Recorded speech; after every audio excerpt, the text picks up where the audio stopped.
ఇప్పుడు అందరి నోట ఆర్టిఫిషియల్ ఇంటెలిజెన్స్ అనేది వస్తుంది. సో ఈ artificial intelligence not only students, అలానే గవర్నమెంట్ కూడా ఇంట్రడ్యూస్ చేస్తుంది. మన హైదరాబాద్లో ఏఐసిటీ కొత్తగా స్టార్ట్ చేయబోతున్నారు. ఆల్రెడీ దాని గురించి మనకి న్యూస్లో మీరు చెప్పారు, మేము విన్నాం కూడా, అలానే స్ప్రెడ్ అయిపోయింది. సో దీంతోపాటు మనకి ఏఎంఎల్, నా గురించి చెప్పుకోవాలంటే నేను గత 10 సంవత్సరాలుగా ఈ ఆర్టిఫిషియల్ ఇంటెలిజెన్స్లో నా పిహెచ్డి కంప్లీట్ అయిపోయింది.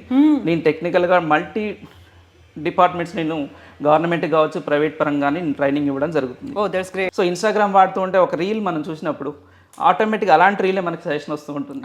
దాన్ని రికమెండేషన్ అంటారు. అంటే ఎలా రికమెండ్ చేస్తుంది, మనం చూసే దానికి ఎలా తెలుస్తుందంటే దాని బ్యాక్గ్రౌండ్లో అల్గరిథమ్స్ అనేవి యూజ్ చేస్తూ ఉంటాం. దాంతోపాటు ఓటీటీ ప్లాట్ఫామ్స్, అలానే మన హెల్త్ ఇష్యూ, మనం స్మార్ట్ వాచెస్ వాడుతుంటాం.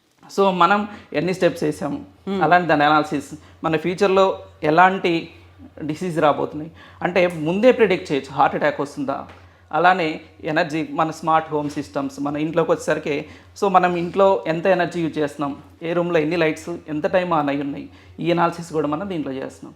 దీంతో పాటు ఈ కామర్స్ వెబ్సైట్లో చూసినట్లయితే, ఎగ్జాంపుల్ అమెజాన్, ఫ్లిప్కార్ట్లో చూసినట్లయితే, మనం ఈ మంత్లో ఒక ప్రోడక్ట్ పర్చేజ్ చేస్తే, అంటే మనం ఎటువంటి ప్రొడక్ట్స్కి ఇంట్రెస్ట్ ఉన్నాం, లేదా సోషల్ మీడియాలో మనం ఎటువంటి ప్రొడక్ట్స్ సెర్చ్ చేసాం, ఇంటర్నెట్లో సెర్చ్ చేసాం, దాన్ని బేస్ చేసుకొని మనకి రికమెండేషన్ జరుగుతూ ఉంటాయి.